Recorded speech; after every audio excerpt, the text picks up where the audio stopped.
समस्त भारतवासियों को गणतंत्र दिवस की बहुत बहुत शुभकामनाएं। जय हिंद, जय भारत, जय संविधान।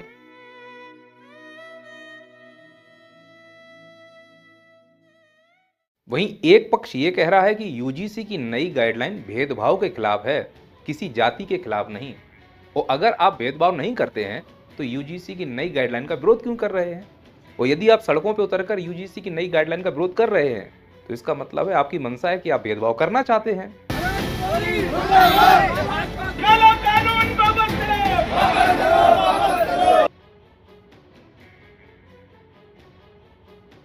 हमारे भारत देश में गरीबी मापने वाले पैमाने में भी गरीबी होती है।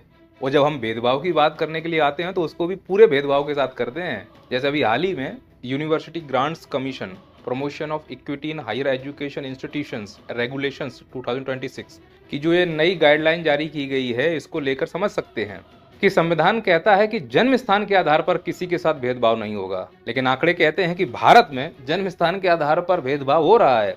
खासकर वो लोग जो नॉर्थ ईस्ट से दिल्ली मुंबई पढ़ने जाते हैं, उनको कई लोग चिंकी और चाइनीज बुलाते हैं। तो वे अपने दुखों को इस प्रकार से तख्तियों में चिपका कर बताते हैं कि भाई हमें चाइनीज ना बुलाया जाए, हम भारतीय हैं, हमारे साथ ये भेदभाव क्यों हो रहा है। तो इनके संरक्षण के लिए कानून बनना चाहिए कि नहीं बनना चाहिए? और जब इनके संरक्षण के लिए कानून बनेगा कि इनको चिंकी ना बुलाया जाए तो किसी को कोई दिक्कत होगी? बिल्कुल नहीं होनी चाहिए, क्योंकि जो एक कानून बना है वो भेदभाव के खिलाफ बना है। और भारत में भेदभाव एक बुराई है, फिर उसे चाहे संवैधानिक दृष्टि से देखो या सामाजिक दृष्टि से। और भारत के शैक्षणिक संस्थानों में किसी भी दृष्टि में अगर भेदभाव हो रहा होगा तो सरकार का ये कर्तव्य है कि वो कानून बनाए। लेकिन राजनीति के चलते कुछ लोग समर्थन में खड़े हो जाते हैं और कुछ लोग विपक्ष में। समझना कोई चाहता नहीं है कि संविधान ने हम भारत के लोगों को जो अधिकार दिए हैं, सरकारें उन्हीं अधिकारों के संरक्षण के लिए कानून बनाती हैं। जैसे संविधान में लिखा है कि धर्म और समुदाय के आधार पर कोई भेदभाव नहीं किया जाएगा, लेकिन आंकड़े कहते हैं कि हमारे देश में ऐसा भेदभाव हो रहा है। तो सरकारों का यह कर्तव्य है कि हो रहे इस भेदभाव को रोकने के लिए कानून बनाएं। अब इस कानून से किसको दिक्कत होगी? जो स्वाभाविक रूप से इस प्रकार का भेदभाव करने की इच्छा रखते हैं, वही सड़कों पर उतरकर विरोध करेंगे। ठीक इसी प्रकार से विकलांगता को लेकर किस प्रकार से भेदभाव हो रहा है, उनके आंकड़े सामने हैं। संविधान तो कहता है कि लिंग के आधार पर भेदभाव नहीं हो सकता, लेकिन आंकड़े कह रहे हैं कि महिलाओं के साथ भेदभाव हो रहा है इस देश में। अब अगर कानून सरकार बनाती है महिलाओं को लेकर, उनके संरक्षण को लेकर, तो कुछ लोगों को तकलीफ हो सकती है, जिनकी मंशा ये है कि हमें इन्हें तकलीफ पहुंचानी है, तुम कानून क्यों बना रहे हो, इसीलिए सड़कों पर उतरकर हम विरोध करेंगे इसका। फिर ये खबरें फैलना शुरू हो जाएंगी कि ये कानून महिलाओं के पक्ष में हो और पुरुषों के खिलाफ है।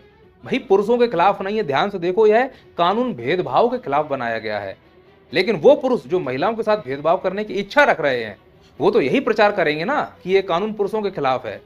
ठीक ऐसा ही अभी जो नई गाइडलाइन आई है यूजीसी की, उसमें यही तो किया गया है कि जो भेदभाव हो रहा है बड़ी बड़ी यूनिवर्सिटी में, विश्वविद्यालयों में, इस भेदभाव को कम करने के लिए कानून लाया जा रहा है। क्योंकि संविधान तो कहता है कि जाति के आधार पर भेदभाव नहीं हो सकता, लेकिन आंकड़े कह रहे हैं कि भेदभाव हो रहा है। और अगर कानून भेदभाव के लिए अभी तक बनाए जा रहे थे, वहां हमें तकलीफ नहीं है, तो जब यहां भेदभाव के लिए कानून बन रहा है तो हमें तकलीफ क्यों हो रही है?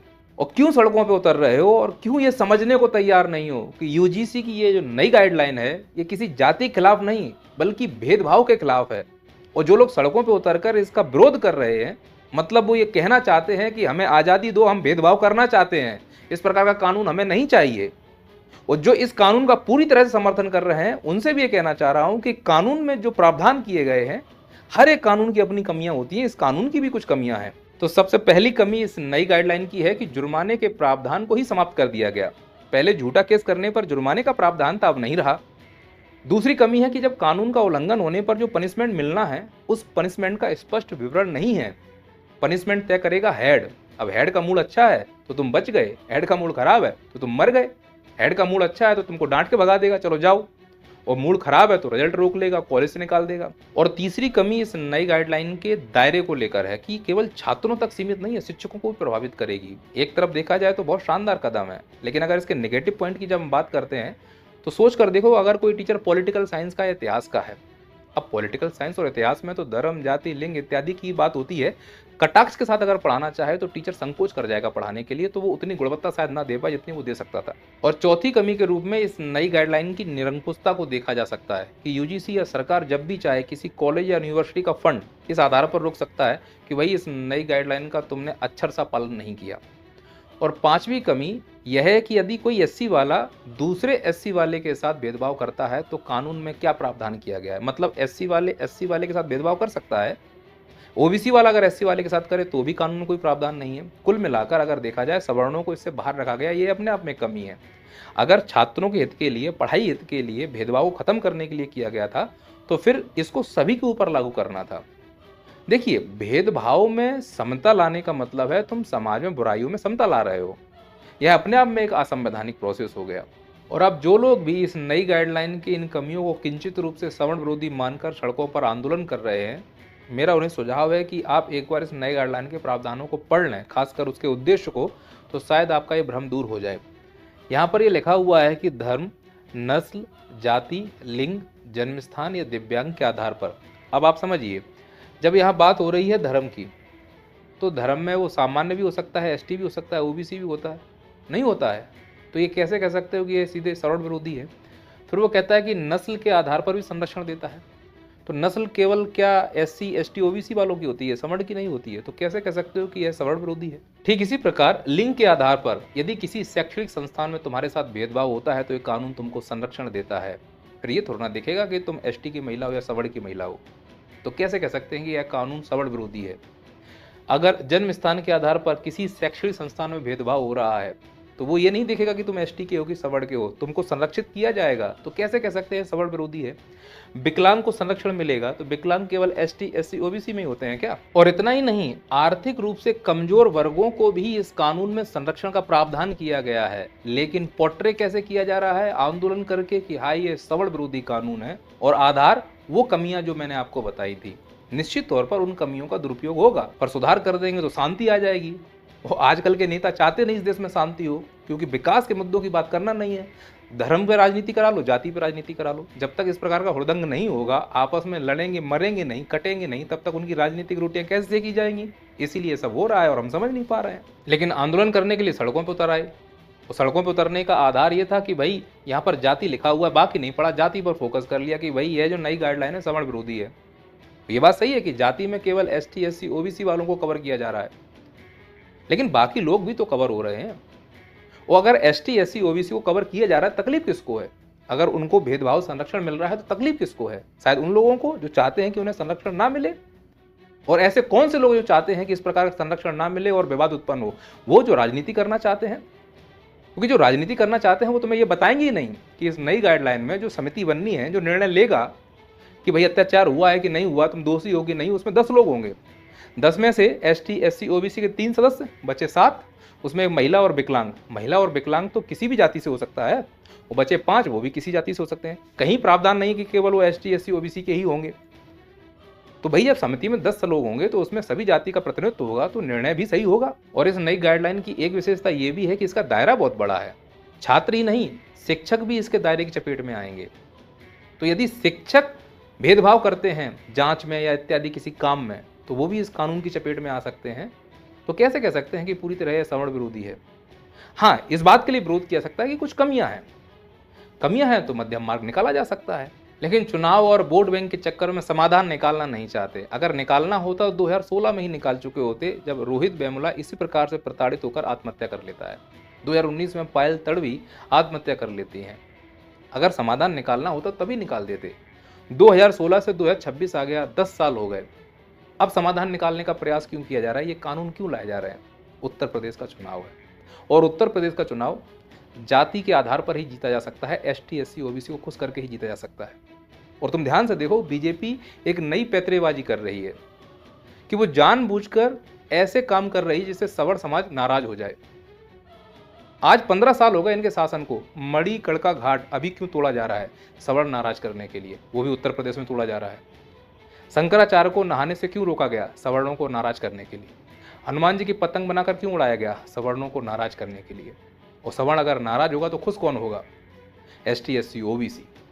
अगर वो खुश हैं तो शायद वो बीजेपी को वोट दे दें। ये इतने घटिया स्तर की राजनीति कर रहे हैं, इसीलिए इन कानूनों में इस प्रकार का पेच फंसाया जा रहा है और ये ढील पोल की जा रही है। जानबूझकर ये इस प्रकार की स्थिति पैदा कर रहे हैं कि हम और आप सड़क पर उतरकर आपस में लड़कट मर जाएं और इनको चुनाव जिता दें। और सभी राजनीतिक पार्टियां यही कर रही हैं। कांग्रेस और उनकी गठबंधन ने कर्नाटक में रोहित वेमुला एक्ट पास किया है एसटी, एससी, ओबीसी के लिए। अच्छी बात है, संरक्षण होना चाहिए उनका, लेकिन राजनीतिक उद्देश्य से नहीं, वोट बैंक के लिए नहीं। सच में समाज की सेवा होनी चाहिए, जो कि इनकी भावना है ही नहीं है। तो जब उन्होंने कर दिया तो ये क्यों पीछे रहे? ये भी तो वैसा करेंगे। और ये आप और हम समझ नहीं पा रहे हैं कि उत्तर प्रदेश का चुनाव जीतने के लिए जातिगत समीकरण तैयार किए जा रहे हैं और उसमें मरेंगे आप और हम, यह कहते हुए कि यह सवर्ण विरोधी है और एक पक्ष कहेगा यह समर्थक है। बीच का मार्ग कोई निकालना नहीं चाह रहा है कि भाई साहब संरक्षण होना चाहिए, थोड़ा सा इसमें मध्यम मार्ग निकाल लिया जाए। और मध्यम मार्ग तो तब निकलेगा जब हम बौद्धिक विवेक से सोचें। हम खुद से कुछ पढ़ते नहीं है, दूसरों ने बोला वही सुन लिया, उसी को सच मान कर और हम आग बबूला हो गए। किसी ने कह दिया कि सवर्ण विरोधी, हमने मान लिया सवर्ण विरोधी है। और जितनी जनसंख्या में जो प्रतिनिधित्व कर रहा है उसका उतना हक है। और ये बात सही है कि प्रताड़ना होती है इस समाज में, फिर वो चाहे धर्म के आधार पर हो, लिंग के आधार पर हो, जन्म स्थान के आधार पर हो। जब प्रताड़ना करते हैं तो उनका संरक्षण भी होना चाहिए और हमारा संविधान कहता है कि संरक्षित करने के लिए कानून बनाना चाहिए। और कानून अगर बन रहा है इसलिए कि भेदभाव को रोका जा सके, खत्म किया जा सके, ना कि किसी जाति के खिलाफ, तो उसका स्वागत होना चाहिए। तो इसको ऐसे देखो कि जो नई गाइडलाइन है ये किसी जाति के खिलाफ नहीं है बल्कि भेदभाव के खिलाफ है। इसको इतने ब्रॉड स्तर पर देखकर ही इस चीज को समझा जा सकता है। और बाकी सब अपनी राजनीति कर ही रहे हैं। जो अपने आप को एसटी एससी ओबीसी को मसीहा बताते हैं वो भी वोट बैंक के लिए राजनीति कर रहे हैं। खड़ा कोई नहीं होगा अपने साथ, ध्यान रखना। और जो इसकी राजनीति करते हैं कि भैया हम ब्राह्मण समाज से हैं, हम ठाकुर समाज से हैं, एक कहता है कि भैया हम एससी समाज से हैं, एक कहता है एसटी समाज से, ग्रुप बने हुए हैं, तो एक यहाँ से झंडा लेके जा रहा है, एक वहाँ से झंडा लेके जा रहा है, ऊपर सब हमें कठपुतली की तरह नचा रहे हैं। हम सोच नहीं रहे हैं कि इसका समाधान क्या निकल सकता है।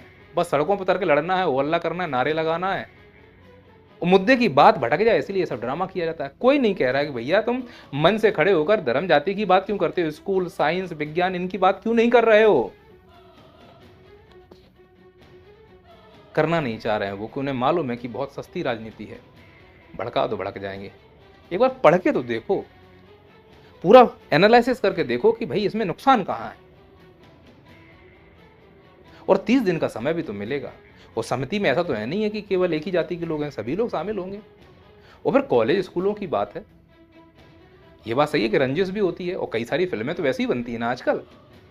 स्टूडेंट ऑफ द ईयर, रहना है तेरे दिल में, 2 स्कूलों के गुटों को लड़ते हुए दिखाया गया है। ऐसे ही यूनिवर्सिटी में चुनाव होते हैं छात्रों के, तो उसमें भी रंजिश हो जाती है। तो रंजिश में दुरुपयोग होने की संभावनाएं हैं। पर हम यह पूर्व धारणा क्यों कर लें, और ये समाज पूरी तरह से पूर्व धारणा करके ही तो चल रहा है।